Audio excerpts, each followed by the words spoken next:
Think about the year 1900. Back then, nearly half of the American workforce, around 41%, worked on farms. By the 1970s, that number cratered to just 4%. If you open any standard economics textbook, they'll spin this as a massive triumph. They'll tell you the economy adjusted. People left the fields, walked into factories, picked up wrenches, or started driving trucks. No harm, no foul. And that is the exact same bedtime story tech leaders and politicians are feeding us right now about artificial intelligence. Don't worry, new jobs will magically appear. The market always fixes itself. But there is a massive, glaring lie hidden inside that comparison. It took 70 years for that agricultural shift to play out. 70! That's 2 whole generations of human beings who had the luxury of time to adapt, retrain, grow old, and retire. AI isn't giving us 70 years. It's barely giving us 7 months. Honestly, looking at how fast things are moving, it feels more like 7 months. Yet nobody in power is willing to look you in the eye and tell you what that actually means for your bank account. Let's look at the raw data, stripped of the corporate PR. PwC put out a massive report estimating that AI will dump $15.7 trillion into the global economy by 2030. That is an insane amount of wealth, more than the entire current GDP of China. But let's be real for a second. When was the last time a trillion-dollar corporate boom trickled down to lower your rent or buy your groceries? It doesn't. That money has a very specific destination. It flows straight to the people who own the infrastructure, not the people whose daily jobs are being turned into lines of code. The brutal truth of this decade? Wealth is no longer going to flow to labor. It is going to flow exclusively to capital.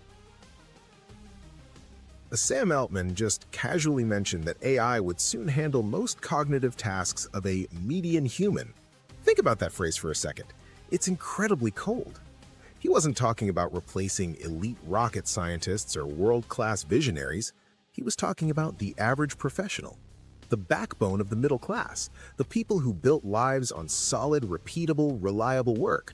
Accountants, paralegals, customer support managers, junior developers. The entire value proposition of the middle class has always been show up, do the task competently, and get paid. But that exact predictability is what AI is being trained to destroy. Goldman Sachs backed this up in an internal research note, estimating that AI could straight up replace 300 million full-time jobs globally. Notice the language. They didn't use flashy marketing words like augment, assist, or empower. Their analysts looked at the data and wrote replace. They specifically targeted legal services and administrative support, 2 industries that have anchored middle-class stability for over a century. People went to school for years, took on debt, and built careers, only for an algorithm to make their baseline skills redundant overnight. The Blockbuster effect. The wealth gap we're walking into isn't just about who gets a pink slip and who doesn't. It's about asset ownership. The reality is, most middle-class people own the wrong assets. They own cars that depreciate, houses they're paying off, and their own labor.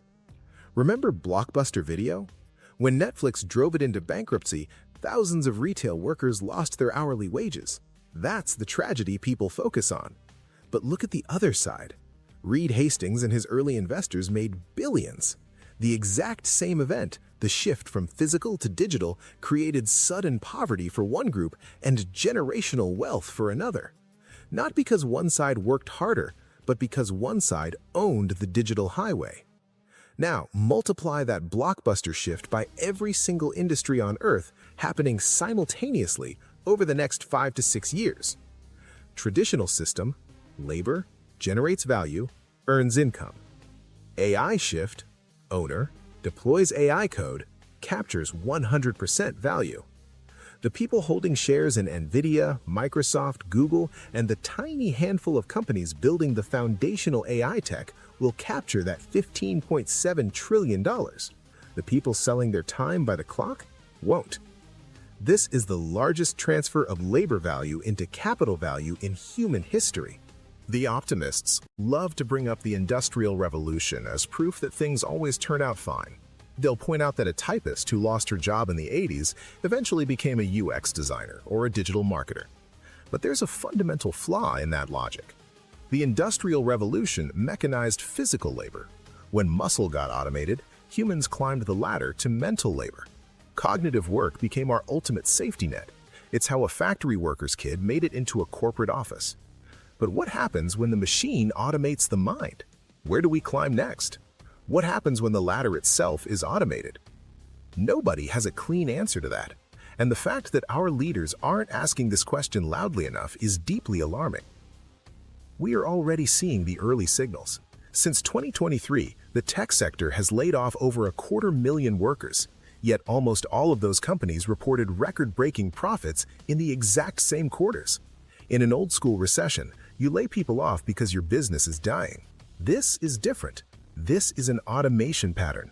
The work is still getting done, the revenue is soaring, but the human payroll is shrinking. The profits are going straight to the boardrooms and the shareholders. 2 ways to handle the storm. Some countries saw this structural shift coming decades ago. Japan faced a massive labor shortage due to an aging population. Instead of just importing cheap labor, they automated aggressively. Robotics in manufacturing, AI in services, automated retail. But because their corporate structure holds a traditional obligation to society, not just Wall Street, the productivity gains were distributed more broadly. Switzerland did something similar when automation began eating banking jobs in the 90s. The government stepped in with heavy, aggressive retraining programs before the jobs vanished, not after. But if you live in a market-first, winner-take-all economy, you are entirely on your own. The pivot: income versus ownership. So what do you actually do with this information? The old generic advice of learn to code is officially dead. AI is already writing circles around junior programmers. Trying to guess which career is entirely AI-proof is a fool's errand because the goalposts move every 6 months. The only real strategy is making a hard mental shift from income to ownership. Income is what you earn by selling your hours. Ownership is what earns for you while you sleep. For generations, the middle class relied purely on income, stable, respectable income. But income is the exact target AI has in its sights. The people who survive and thrive through this transition are those who position themselves to own a piece of the automation, through broad index funds that capture the upside of tech monopolies, by building hyper-lean businesses that use AI to scale without the massive overhead of hiring a traditional staff, by holding hard assets that appreciate as human labor becomes cheaper and capital becomes exponentially more valuable.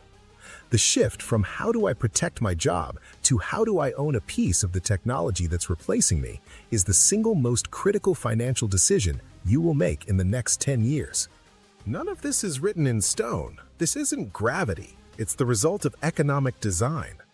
In the 1930s, when industrial machinery terrified the global workforce, it triggered a massive human response. It gave rise to the modern labor movement, the 40-hour work week, collective bargaining, and the social safety net. We forced the system to adapt to us. Whether we can pull that off again with AI remains to be seen. The sheer velocity of this transition makes it incredibly difficult to organize against. By the time the average person feels the structural floor drop beneath them, the concrete will already have set. Every single technology wave in human history has generated unprecedented wealth. The question has never been whether the money will appear. The question is always, who was already positioned to catch it when it rained? Where are you standing right now?